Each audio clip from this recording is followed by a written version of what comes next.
Hello everyone, welcome on my channel. In this video, I am going to show you how you can change your screen timeout.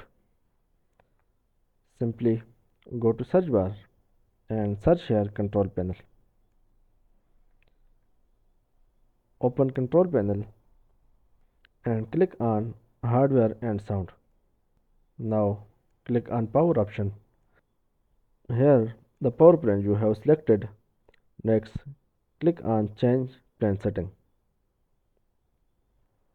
Here you can change your screen timeout.